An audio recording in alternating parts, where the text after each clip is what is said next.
Una sa lahat, the party is over para sa resort na yan sa Laia, San Juan, Batangas. Nakarating kasi sa Department of Tourism ang party na yan na ginanap sa Blue Coral Beach Resort. Walang naka-face mask o naka-face shield at wala ring social distancing. Ang siste, nauna nang nasuspindi ng 16 na araw ang resort noong Setyembre dahil din sa paglabag sa health protocols. Kaya ngayon, tuluyan ang tinanggalan ng business permit ang resort at maharap pa sila sa reklamo.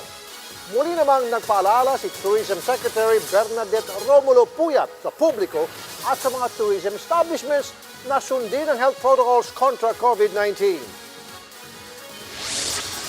Dapat raw napayagan sa mga mall ang mga batang 7 o 10 taong gulang pataas. Yan ang mungkahi ng Department of Trade and Industry at ng ilang mambabatas. Nasilip din sa pagdinig ang ilang mall na nagpapapasok ng mga bata kahit ipinagbawal na ng Metro Manila mayors. Nasa frontline na balitang yan si Rhea Fernandez. Mula sa dating 30% nitong mga nakaraang buwan, umakyat na sa 70 to 80% ang mga tenant na muling nagbukas sa mga mall kasabay ng pagluwag ng COVID-19 restrictions. Pero hindi pa rin makabawi ng husto ang mga negosyo dahil ipinagbabawal pa rin ng mga LGU ang mga bata. Yan ang hinaing ng mga may-ari ng malalaking mall sa bansa sa pagdinig kanina ng House Committee on Trade and Industry. We told all our malls not to allow minors anymore to go into our malls. So when we compared week on week, prior to that, medyo around 10% ang drop. Noong nakaraang linggo, unanimous ang desisyon ng Metro Manila mayors na ipagbawal ang mga edad 17 pababa sa mga mall alinsunod sa rekomendasyon ng pediatric experts. Pero hirit ng mall operators, dapat daw pantay-pantay ang pagpapatupad ng ban. There are other cities allowing minors in the malls, but others strictly po hindi.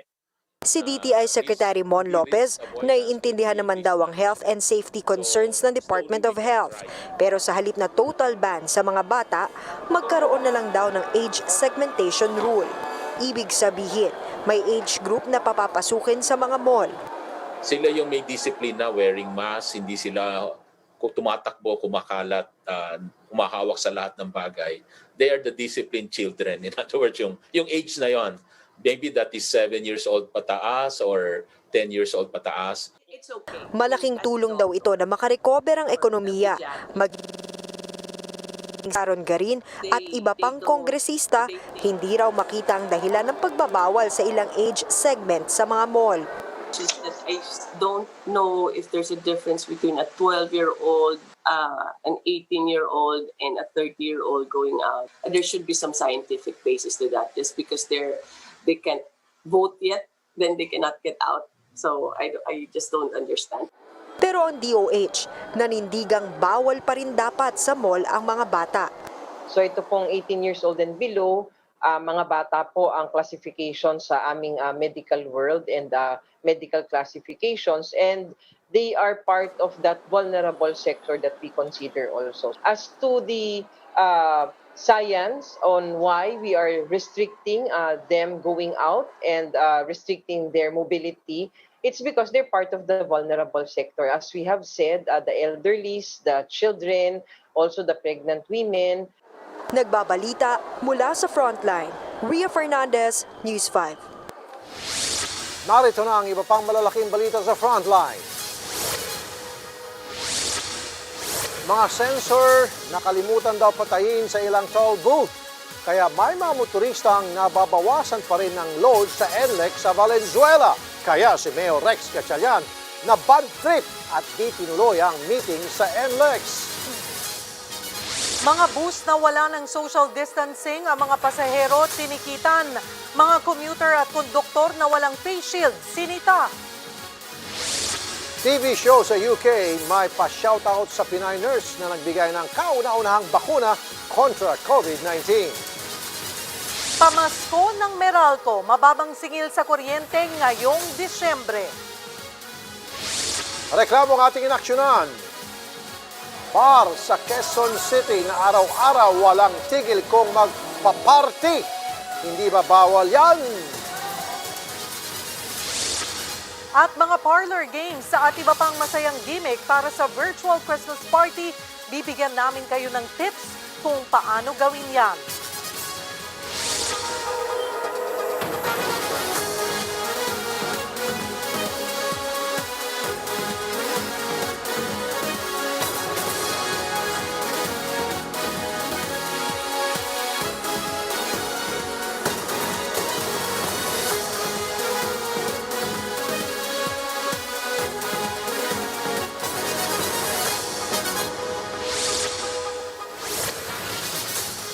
Hindi na tuloy ang pag-uusap ng pamunuan ng NLEX at ni Valenzuela Mayor Gatchalian para ayusin ang gusot sa cashless payment system sa mga toll gate.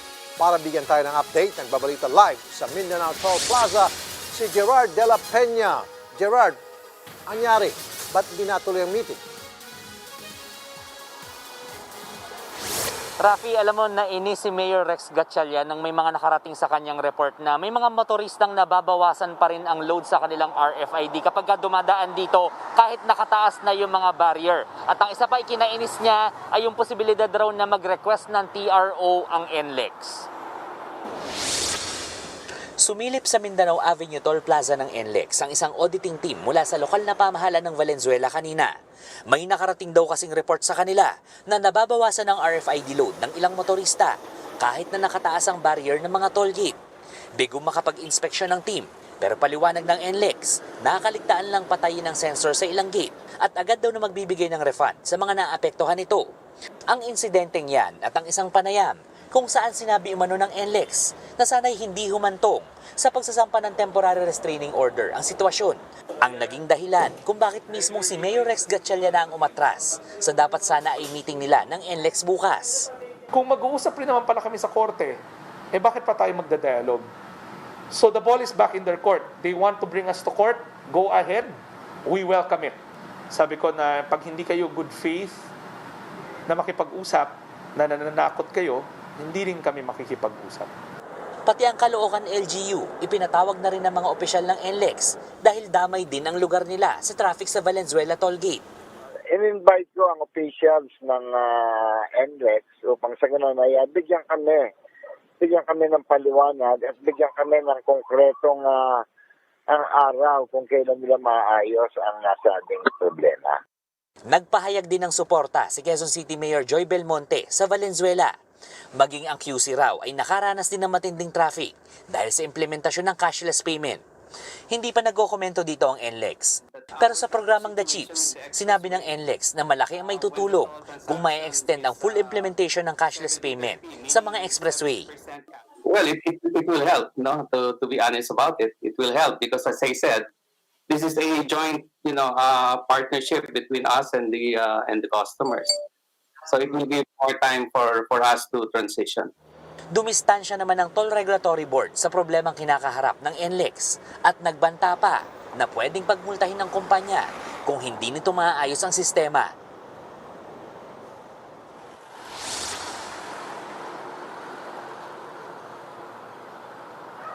Rafi, sa ngayon ay nakataas pa rin ang mga barrier dito sa Mindanao Toll Plaza at ganun din dyan sa Paso de Blas at sa Karuhatan. At ang sinabi lang ng Valenzuela LGU ay matatanggal lang yung suspension doon sa business permit ng NLEX kung sabihin nilang naayos na lahat ng problema at maipakita nila ito sa Valenzuela LGU. Rafi. Maraming salamat, Gerard de la Peña.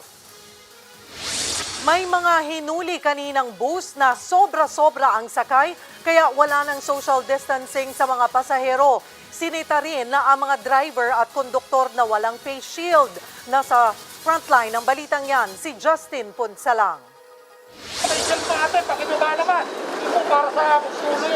Hindi lang mga pasahero ang sinita ng Interagency Council for Traffic o IACT dahil sa hindi pagsusuot ng face shield. Maging ang konduktor kasi, pasaway din. Dito, pinakasuot na yan. Hindi yung pag-inspeksyon sa isusuot. Mayroon namang mga bus na halos wala ng social distancing sa loob. Ang pagsusuot ng face shield at pagpapatupad ng social distancing ay 2 sa 7 commandments na dapat sundin sa loob ng mga pampublikong sasakyan ngayong panahon ng pandemya. Tinikita ng IACT at PNP Highway Patrol Group ang konduktor ng bus dahil sa mga paglabag. Kasalanan po yun ng konduktor sa kanang driver kasi bakit nila pinapayagan. So, gaya kanina, ang tinikita ko una yung driver. Pero itong pangalawa dito, dahil yung driver ay may ticket na pala because of a previous violation, kinuha ko ng license yung sa konduktor na kasi kasalanan din po ng konduktor yun eh. Ayon pa sa HPG, dapat unahin ng mga kumpanya ng bus ang kaligtasan ng mga pasahero kaysa sa kanilang kita. Hindi pwede yung kumita lang kayo. Intindihin niyo yung kung paano yung kaligtasan natin dahil wala pa tayong bakuna. Ha? Kasi pagka pinabayaan niyo yan, magkakaproblema tayo.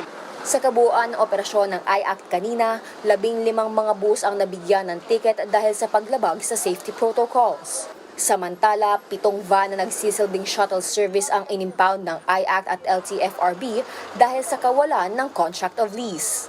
Bukod pa ito sa 3 mga taxi driver na tinikitan din dahil sa hindi pagsusuot ng seatbelt. Ayon sa IACT, magpapatuloy ang kanilang mga operasyon hanggang sa sumunod sa health protocols ang lahat ng mga pasahero, driver at konduktor at tuluyan ng mawala sa Metro Manila ang mga kolorum na sasakyan. Nagbabalita mula sa Frontline, Justine Punsalang, News 5. Matapos ang 7 taon, balik na sa maximum speed ang takbo ng mga tren ng MRT. 60 kilometers per hour ng biyahe ngayon ng MRT trains. Kaya naman, nabawasan ng 3 hanggang 4 na minuto ang paghihintay ng mga pasahero sa pagsakay sa tren. At kung noon inaabot ng 1 oras at 15 minutos ang biyahe mula North Avenue Station hanggang Taft, ngayon ay 50 minuto na lamang ito. Ayon sa pamunuan ng MRT, resulta ito ng pagpapalit ng mga riles. Taong 2013 pa nang huling tumakbo sa maximum speed ang mga tren ng MRT. Unti-unti itong pinabagal ng mga nakaraang taon dahil sa problema sa mga riles at iba pang aberya. Susunod, kilalanin ng Pinay nurse na nagbakuna sa pasyenteng tumanggap ng kauna-unahang COVID-19 vaccine sa UK. At proposed 2021 national budget, aprubado na ng bicameral committee. Abangan ang lahat ng yan sa pagbabalik ng Frontline. Pilipinas.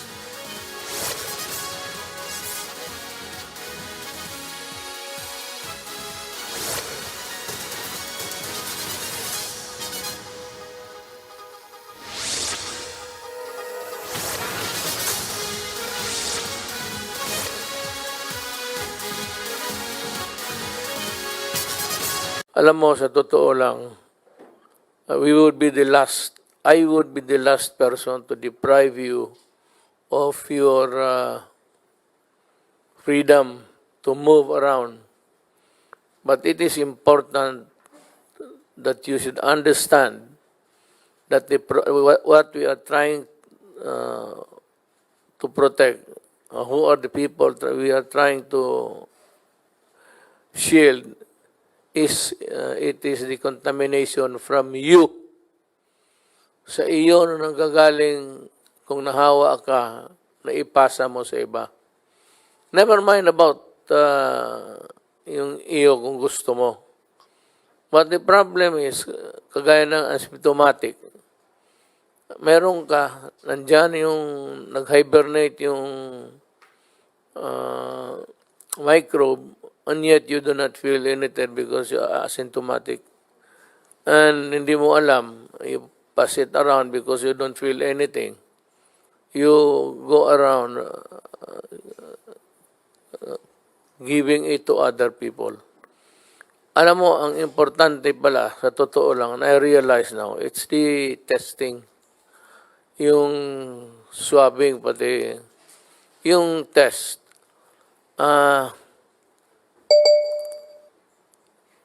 Kasi mahal, I'm trying to figure out a cheaper way of doing it. And I will discuss it with the Secretary of Health and General Galvez, how to come up with a cheaper swabbing and testing. Kasi magbayad nga mahal lalo na sa airport. Ang problema noon in the early days ang sa airport, which was really a mandatory thing for me, na nagpunta doon, ang presyo ata mga to, so yung iba, tama-tama lang yung pera, especially the marginalized. Marginalized, I mean, is yung tama-tama lang. Mga estudyante. So, pamasahe pa uwi, airport, they never really content with the extra expenses. So, yeah, yun ang problema. Dapat, if we are to really avoid and limit the virus, government itself must provide for the curative and palliative or whatever, preventive. And one of those is really the swabbing, para maraman ka.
Kilalanin, Pinay nurse na nagturok ng kauna-unahang bakuna kontra COVID-19 sa Britanya. Inaprubahang national budget ng Senado at Kamara, tiniyak ng mga mambabatas na walang pork barrel. At NBI Counter-Terrorism Chief Raul Manguerra may pinagdaraan ng matinding karamdaman bago natagpuang patay sa kanyang tanggapan. Hanggang sa morning show sa UK, pinuri ang Pinay nurse na nagsagawa ng kauna-unahang pagbabakuna sa buong mundo.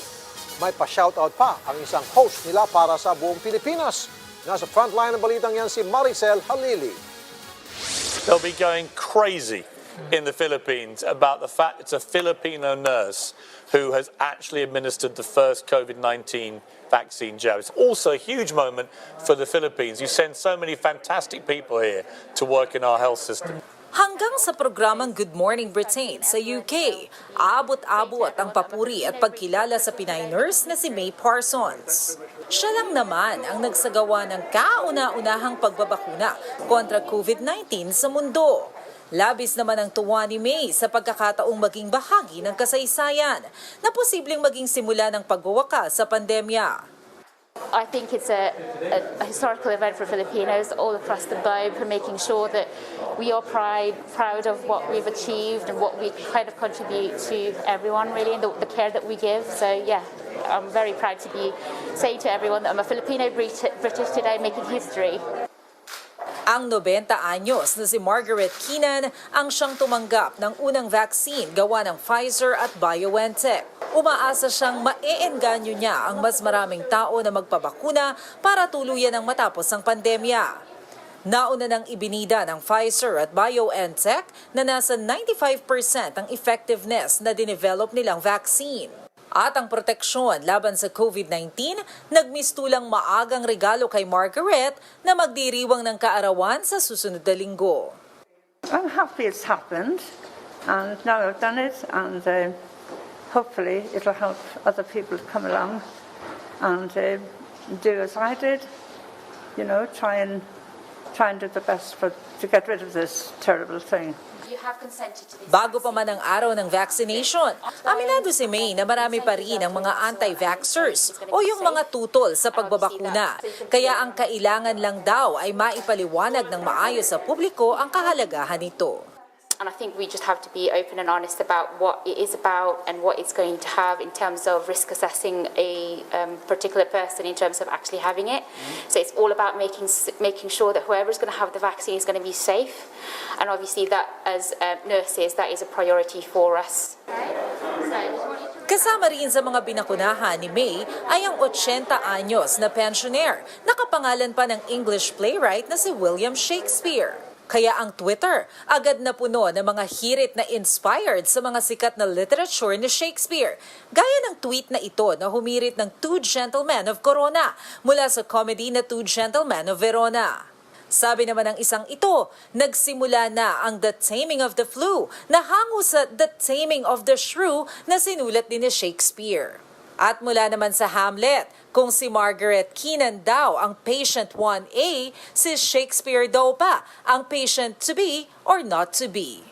Nagbabalita mula sa Frontline, Maricel Halili, News 5. Ngayong araw, inaasahan ang ratifikasyon ng Kongreso sa 2021 National Budget. Malaking bahagi ng pondo ang inilaan para sa paglaban ng gobyerno sa pandemya, partikular na ang pagbili ng bakuna kontra COVID-19. Nasa Frontline ng balitang yan, si Mayan Los Baños. Inaprubahan na ng Senado at Kamara ang bicameral report ng 2021 General Appropriations Bill para sa 4.5 trillion pesos na national budget. Ang sektor ng edukasyon ang may pinakamalaking alokasyon na higit 708 billion pesos. Sinundan ito ng DPWH, pangatlo naman ang health sector na kinabibilangan ng Department of Health at PhilHealth na may 287 billion pesos. Dito huhugutin ang 72.5 billion pesos na pambili ng COVID-19 vaccines. Bukod pa ito sa 10 billion pesos na nasa ilalim ng Bayanihan 2 Act. Pero kailangan pang magpasa ng panukalang batas para ma-extend ng Bayanihan 2 dahil mapapaso na ito sa December 19. Lumalabas na ilang bahagi ng pondo para sa bakuna ay unprogrammed funds o popondohan pa lamang, pero hindi naman daw ito magiging problema. It's still unprogrammed, but the target for unprogrammed is lower this year. So almost a very big probability. Ang akala kasi ng iba, pag unprogrammed, hindi siya mapopondohan, but it's not true. The probability of being funded is large, and we're assured by the DOF that mapopondohan talaga yon. Aabot naman sa 23 billion pesos ang nire-align na pondo para magamit sa rehabilitasyon ng mga nasalanta ng mga bagyo. Galing ito sa mga proyektong hindi umusad gaya ng mga farm-to-market roads. Yung mga hindi implementable, yung mga mas least na kailangan, at linipat namin sa mga provinces like Cagayan, tulad ng mga iba pang sa Bicol, Albay. Doon namin linagay yung mga infra, mga roads, yung mga kailangan nila. Tiniyak naman ng mga mambabatas na walang bahid ng pork barrel ang budget. Itemize daw kasi ito at iniwasan nila ang lump sum funds. Kaugnay naman sa issue ng uneven o hindi pantay-pantay na alokasyon sa mga distrito na irereklamo ng mga kongresista, sabi ni Congressman Eric Yap na chairman ng House Appropriations Committee, hindi ito maiiwasan dahil magkakaiba ang pangailangan ng bawat distrito. So hindi talaga, malabo talaga ipantay-pantay ang mga districts dahil may malaking districts, may maliit, meron iba-ibang terrain. And especially yung build project ng Presidente, it depends kung saan po yung may pinaka malaking build projects. Kaya minsan mas lumulobo yung distrito na yun. Nagbabalita mula sa Frontline, Mayan Los Baños, News 5. Patuloy namang iniimbestigahan ang pagkamatay ni NBI Counter-Terrorism Chief Raul Manguera. Pasado alas 11:30 ng gabi nung Lunes, natagpuan si Manguera sa kanyang opisina na may tama ng bala sa tiyan. Kabilang sa inimbestigahan ang anggulong foul play. Pero bago ang insidente, napag-alamang nakikipaglaban sa stage 3 colon cancer ang opisyal. Hindi pa alam kung may kinalaman ito sa pagkamatay ni Manguera. Hanggang ngayon ay nakakordon ang Counter-Terrorism Department building ng NBI habang gumugulong ang investigasyon. Susunod.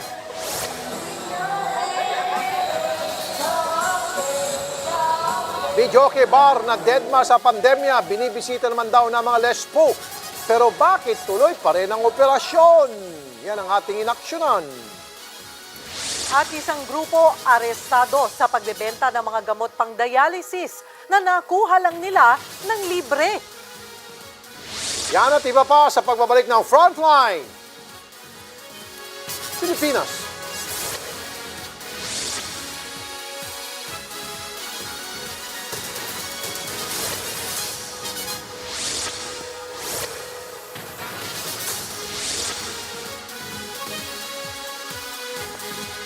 Now, maraming haka-haka dyan. Na kami mga cabinet members, ako, tumatanggap ng pera. And look, I give you this guarantee. Magdala ka lang ng tao at sabihin mo nagbigay siya ng piso sa amin, mag-resign ako bukas. Just one person, one affidavit. Walang imbento. Yung totoo na sinabi na may tinanggap kami ng pera, you just bring him to him or bring him before the public an announcement, and if true, I will tender my resignation as President of this Republic. That is my guarantee to you. Basta totoo. Do not lie. Huwag kang mag-concoct story. Masama yan. Kung ganon, ikaw ang patayin ko. You do destroy the name of persons or a cabinet member, kung mayroon kayong na transaction, let me know. As far as I'm concerned, they are all honest. At kung mayroon ka, sabihin mo in public, and I will ask that cabinet member to resign immediately. Yan yung gano'n. Hindi maganda yung haka-haka because it will destroy. Sino pang maniwala sa amin kung you keep on parlaying this mga ganitong istorya? Ako, baski, hindi lang sa public. In government, if there is anybody who can prove that I received money from the office of the president, from the government, 1 peso more than my salary, re-resign rin ako. Yan ang guarantee ko sa inyo. Kung sumobra, I think may after tax, 200 ang sweldo ko, after tax, mga 193 na doon. Pag sumobra yan, magkumuha ako, ni piso, sumobra ako, ganon rin, I will resign. There's no use of governing a country when people no longer believe in you. Kasi kung hindi na maniwala ang tao, wala na. You're better off just enjoying your retirement. Kasi naman, presidente ka, mag-cabinet member ka, matanda ka na. It's a lifetime journey of hardship and everything, both for the military and the mga civilian dito. Secretary Duque has served two administrations. 4. Kita mo. Has served government faithfully for 4 administrations. You just do not, sabihin mo na wala man akong nakita na nagtanggap ng pera. Tinanong ko sino, sabihin ko sa inyo. Sabihin ninyo sa akin. Wala talaga.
Meralco, may bawas singil sa kuryente ngayong buwan. Alamin kung magkano.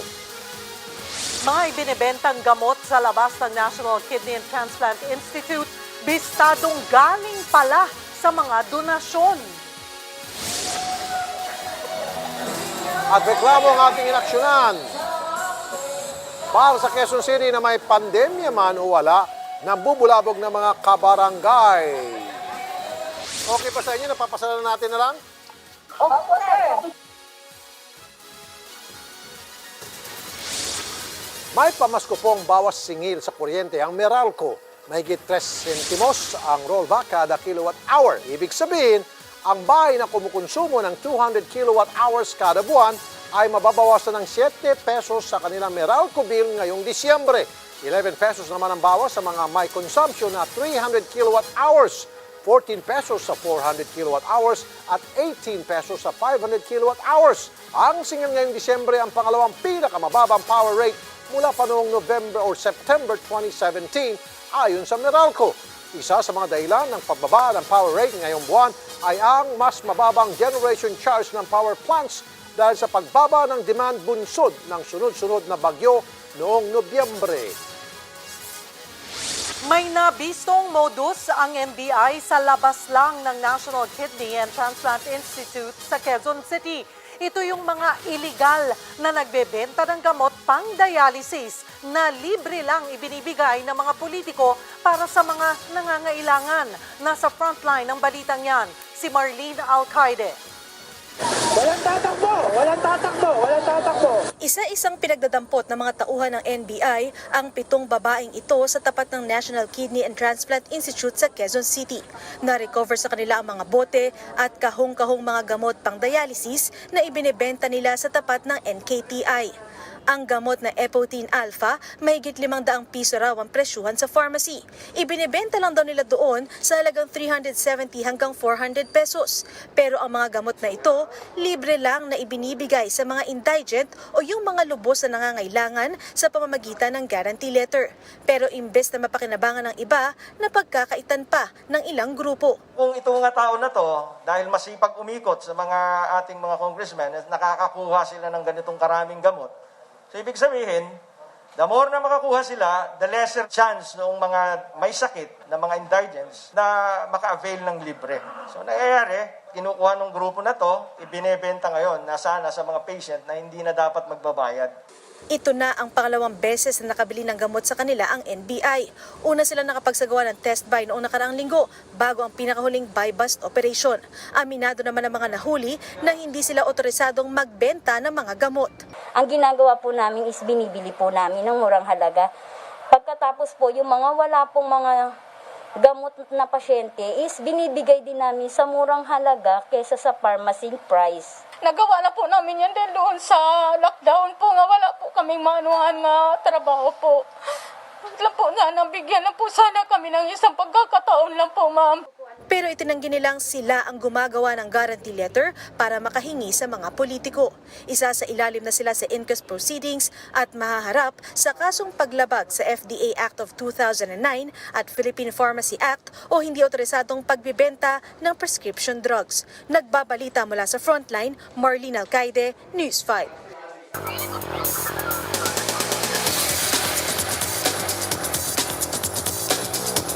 Kahit araw o gabi, ayaw papigil ang isang bar sa Quezon City sa bali-balitang malakas daw kasi ang kapit sa pulis. Pero ang maliligayang araw nila, matutuldukan na.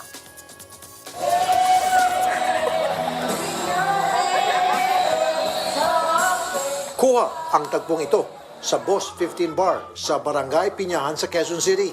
Alas 11 ng gabi nito lang November 20. Mala laser at masakit sa mata ang mga ilaw at malakas pa sa sirena ng bumbero ang kantahan. Kapansin-pansin ding jam-pack ang loob ng bar at wala ring physical distancing. Sabi pa ng kanilang mga kabarangay na puyat na, inuumagang happy-happy na ito. Kaya dumulog na sila sa inyong lingkod. Anong oras nag-umpisa yung happy-happy nila, happy hour? Alas 9 po. Inakala pa raw ng magkakapitbahay na dahil nagkapandemya, makakatulog na raw sila sa wakas ng mas mahimbing. Pero mas lumala pa pala. Sabi nga sir, nagbubudot pa po sila eh. Sir, ang ingay po, naghihilawan na, gumaganon po sila. Normal na daw po ngayon, sabi daw po. Sa pagkakaalam ko, hindi pa normal ang inuman, hindi pa normal ang gathering. In fact, kagabi sa news namin sa Frontline Pilipinas, mismong sa presidente nagsabi, may technique din daw ang bar para hindi sila mahuli ng mga rumurondang barangay. Pag dumadaan po yung barangay, inihinaan. Pag wala na po yung barangay, saka po nila nilalakasan po ulit. Paminsan-minsan, may mga pulis din daw silang nakikita na pumapasok sa bar nang nakuniforme pa. Pero mukha yatang may kababalaghang nangyayari. Gaya po kagabi, may nagpunta po. Naka-uniform lang po sir, tapos ewan ko po kung ano ginawa dun sir. Yun. Kumukolekta ng kanilang tara. Napag-alaman pa ng aming staff mula sa Business Permits and Licensing Office o BPLO na wala palang permit ang Boss 15. Okay ba sa inyo? Napapasalan natin na lang? Opo sir. Kaya tumawag na tayo sa Criminal Investigation and Detection Group ng QCPD para tuluyan na itong may pasara. Baka pwede ho sir pakiraid. Yes, boss. Yes, idol. Opo, idol. Halos hindi naman makapiyok ang may-ari ng bar ng aming kausapin. Oh sir, wait lang. Bakit? Bakit? Hello? Bakit? Anong wait? Sige. Hello po. Sige. Hello sir. Hello. Wala po. Sisikapin namin ding matukoy at mapanagot ang mga pulis na sinasabing labas-masok at nakikiparty lang sa Boss 15 bar. Susunod, paalala ngayong magpapasko, drink moderately para iwas sa holiday heart syndrome. Ano nga ba ito? At ano-ano ba ang mga online parlor games na pwedeng laruin sa virtual Christmas party? Tutok lang, magbabalik pa ang Frontline Pilipinas.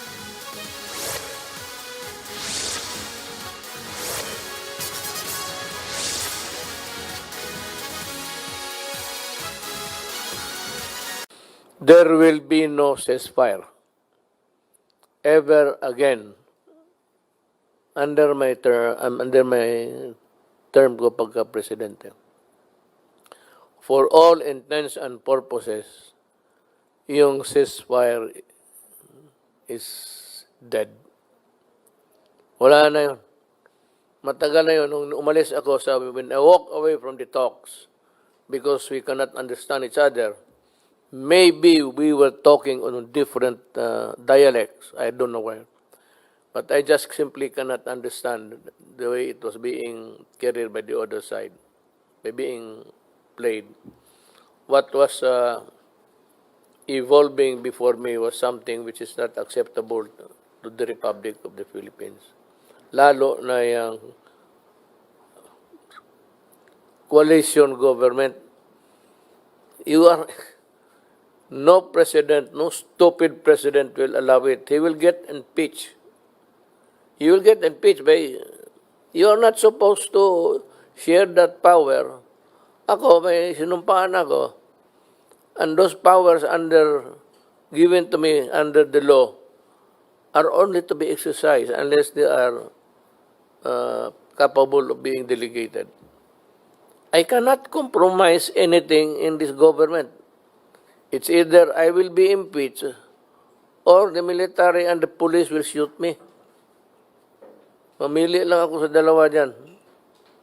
Ipapasubo mo ang Republic of the Philippines, papatayin ka talaga.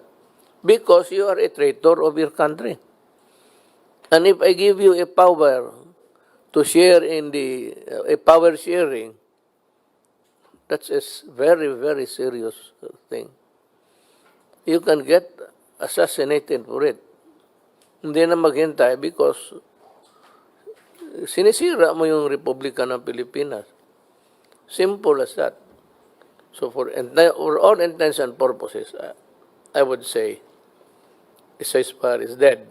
And there is the peace talks between the NDF, NPA, pati yung sayang lang natin yung legal front nila in PNDF. pati kayong lahat, I am identifying you because I have seen the records. You are really communists. Taken in all its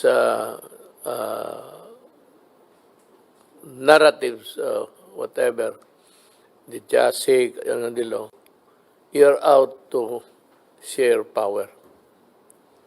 So I have to destroy you.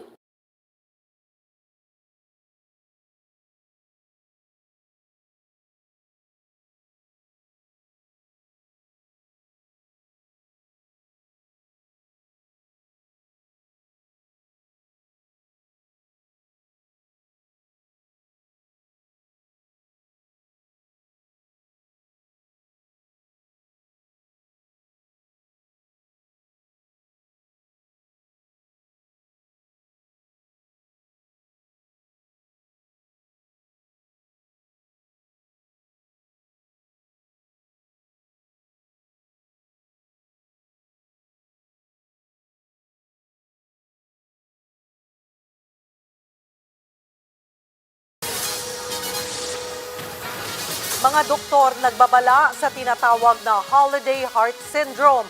Alamin kung ano yan at kung paano maiiwasan. At makisaya sa iba't ibang virtual parlor games na maaaring gawin sa online Christmas party.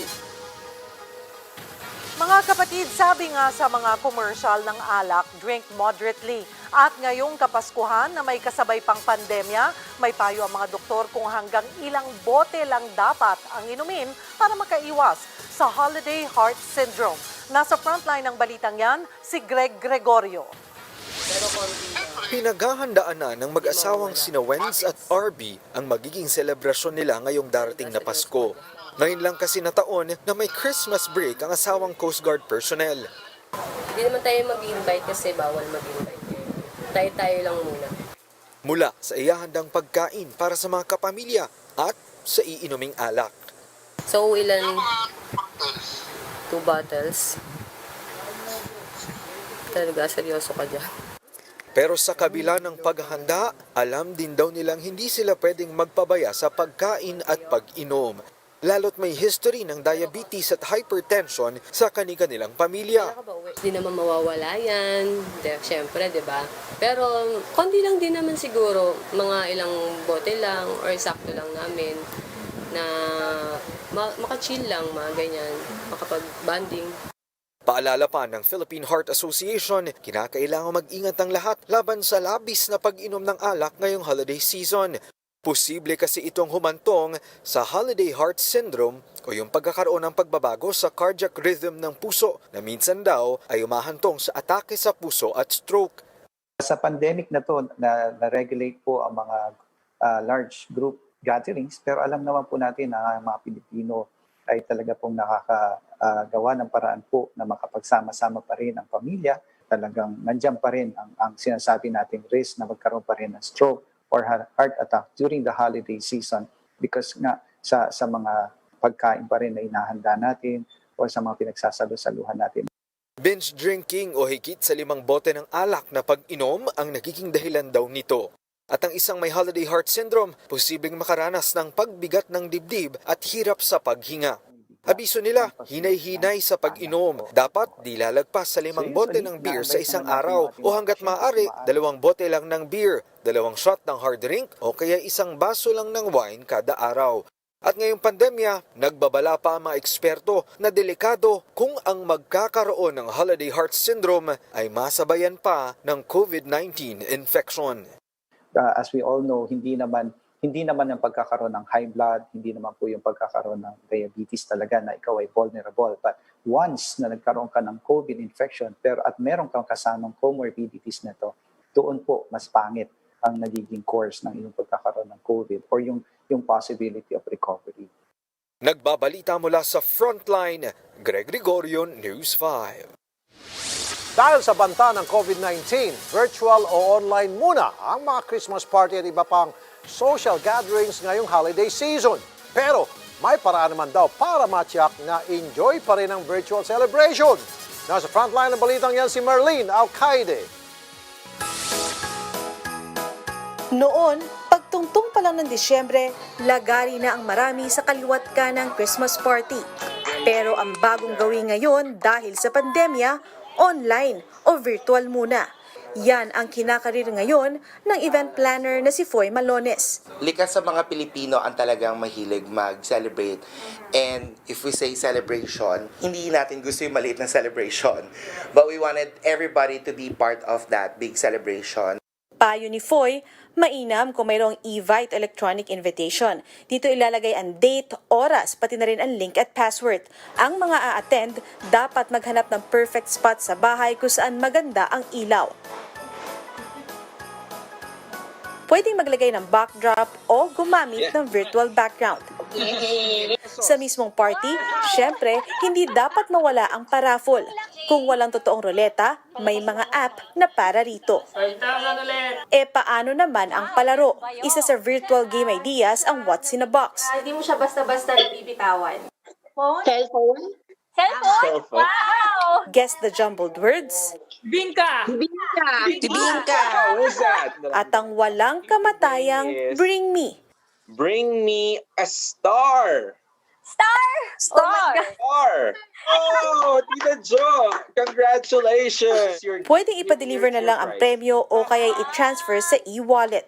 Si Gladys, nakakatatlong virtual party na raw sa unang linggo pa lang ng Disyembre. I can say really, masaya. Okay naman yung prices kasi nga dahil maraming participants. Syempre karamihan doon yung mga may businesses and all, nag-sponsor sila ng mga prizes. Lalo na yung mga may online stores. Kunwari, 1,000 peso worth of items doon sa store nila, ganun. Papadala na lang nila through a courier.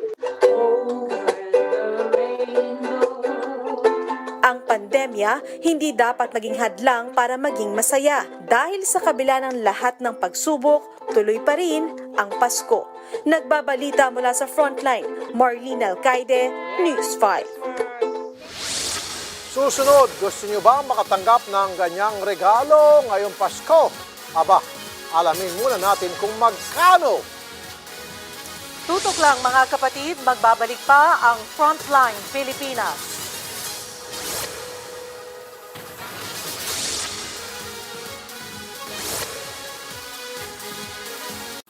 Mr. President, COVID-19 pandemic has exposed the fragility of our societies and institutions.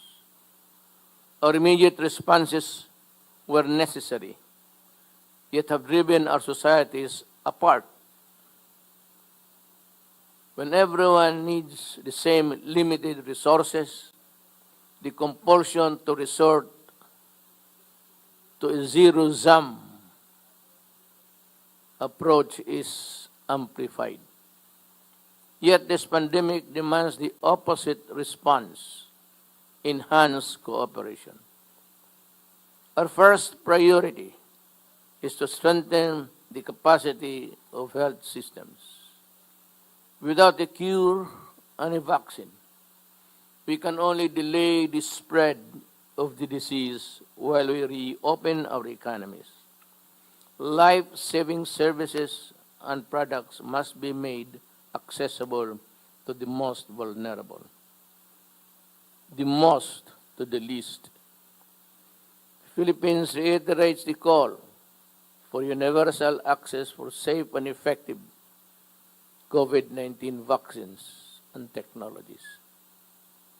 If any country is excluded by reason of poverty or strategic unimportance, this gross injustice will haunt the world for a long time. It will completely discredit the values upon which the United Nations were founded. We cannot let this happen. No one is safe unless everyone is safe. The Philippines strongly supports global medical and scientific initiatives forged at the WHO.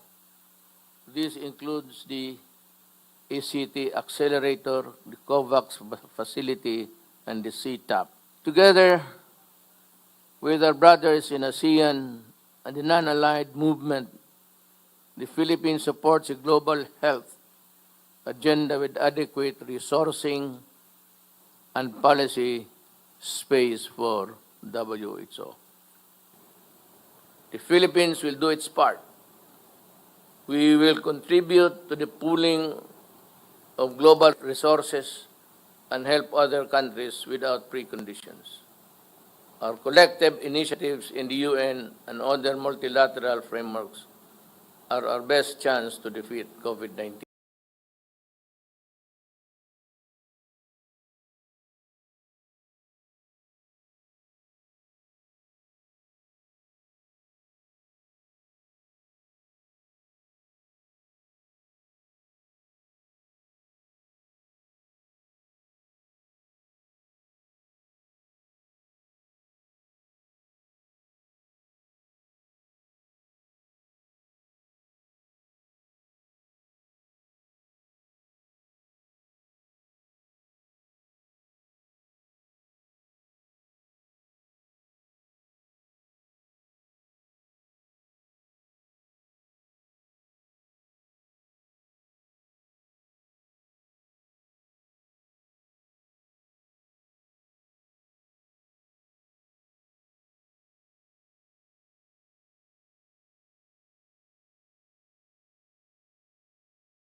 Ito partner ha, nagsimula ka na bang mamili ng mga pangregalo mo ngayong Pasko? Kung mahilig ka sa music partner, may bagong headphones na nilaunch ang Apple. Ganon? Magkano naman kaya yan? At ito naman partner sa Italy naman po mga kapatid. Isang virtual experience with Santa ang regalo ng mga magulang sa kanilang mga anak. Yan ang mga Frontline news abroad. Tuloy pa rin ang Pasko at dapat pa rin itong manatiling magical sa mga chikiting sa kabila ng pandemya. Sa Italy, pwedeng regaluhan ng mga magulang ang kanilang mga anak ng surprise virtual meeting kay Santa Claus. Ang kailangan lang gawin, itawag ang pangalan, description at Christmas wish letter ng mga bata. At saka sila papadala ni Santa ng link para sa surprise video call. Kailangan na lang silang tanungin kung sila ba ay naging naughty or nice bago nila sabihin kay Santa ang kanilang Christmas wish. To build on this, Kung pabonggahan ang regalo ang usapan, marami na sigurong nagwi-wish makatanggap ngayong Pasko ng kalalabas lang na AirPods Max. Talaga namang napawaw ang mga music enthusiast. May iba't ibang kulay yan na space gray, silver, blue, green at pink. Ang presyo, tumataginting na $549 o halos 33,000 pesos naman dito sa Pilipinas. Ayon sa Apple, mabibili ang AirPods Max simula December 15. Nagbabalita mula sa Frontline. Laila Chicadora, News 5. Partner take note, December 15. Narinig mo ba iba-ibang kulay? Okay ako ng green, ha? Sige, ako naman okay, white. Exchange gift. Walang white. Walang white. Space gray lang at saka ano. Kung ano pwede lang, ka gray. exchange gift tayo. Kung ano yung kulay Talaga? ka, yung sa akin yung gray, okay na? Gray. Next year na lang, pag-ipunan ko muna. Mga kapatid, wag na kayong maglipat ng channel. Susunod na po. Yan. Ang Game 5 ng PBA Cup Finals. Yes. Sa palagay mo, sino magkakampiyon? Ay, naku, baka feeling ko wala pa ngayong araw magkakampiyon. Wala pa. Kasi 3-1 eh. Hindi, sabihin, sino mananalo pala ngayon, game na ito? Oo, syempre TNT. Okay. Fearless forecast ko yan. Para may Friday, para mayroon kang pabaka. Baka. Lechong baka. Boss MVP. Si Boss, siyempre. Boss. Tigisa kayo. Ako, manok lang. Pwede na. Tignan po natin dahil maganda nga yung game partner kasi 3-1. So, kailangan talaga ito ng TNT para magkaroon pa ng Game 6 on Friday. So, Friday Game 6. Oo. Pag nanalo tayo ngayon. Pag nanalo pa tayo sa Game 6, which is Sunday? Sunday ang Game 7. Tingnan natin kung aabot hanggang Game 7. Wala ng Game 8. Lahat ng PBA fans gusto yan para mas maganda yung game. Correct. Diba? Oo. Yung talagang dikit. Diba? So, kailan yung last game na para magkalamanan? Malalaman natin tonight. Hindi, sa Sunday, para yung tapos. Sunday ang Game 7. But today is 3-1 kasi pag nakaapat na ang Barangay Ginebra, champion na sila. Of course. Pero pag nanalo ang TNT tonight, may Game 6 pa on Friday. At kapag nanalo sa Friday, may Game 7 sa Sunday. Ay, doon na yung pinakapinali. Oo. Ihandaan nyo na po yung inyong popcorn, ano ba? Mani, pizza. Oo. Yung kaninang report natin, Burger. hinay-hinay po sa bote ng beer. Dapat hindi lalagpas daw sa 5 bote. Akala ko 2. 5 na yung sabi. 2 lang, ikaw beer naman. ba? Ano yung 5 bote ng alak? Sabi kanina. Wala. Tapos isang basong red wine. Gayahin nyo na lang po si Rafi, hindi umiinom na. Diba? 5 years. 5 years. Galing. Kahit na isang patak na alak, wala. Galing, Kahit na isang partner. stick na sigarilyo. Huwag na kayo manigarilyo, huwag na pauminom. Take it from me. Totoo yan. Masarap ang pakiramdam. At sabi mo nga, pinaka-effective way na ginawa mo ay cold turkey. Cold turkey. Yung mga patch-patch. Oo. Yun din ang Wala, sinasabi ng babalik-balik mga experts na ang pinaka-effective daw talaga pag napanindigan mo yung cold turkey. Just like you, you're a good example. Kung nakaya ko po, kaya ninyo. Promise. Oo. Kayang-kaya niya. At kakayanin mo rin yung kulay green, ha? At kakayanin mo rin yung kulay, ano ba Space yun? gray. Gray. At ganito na lang, sige, bigyan kita ng kulay green. Bigyan mo naman ako ng iPhone 13. Hindi na. Mga kapatid, 16 days na naman po, Pasko na. At yan po ang balita mula sa Frontline ng Pilipinas sa araw na ito. Mga balita at impormasyon para sa mga may alama at may pakialam. Kami po ang inyong kasangga sa pagbabalita. Ako po si Cheryl Cosing. Ako naman po si Rafi Tulfo. Magandang gabi, Pilipinas.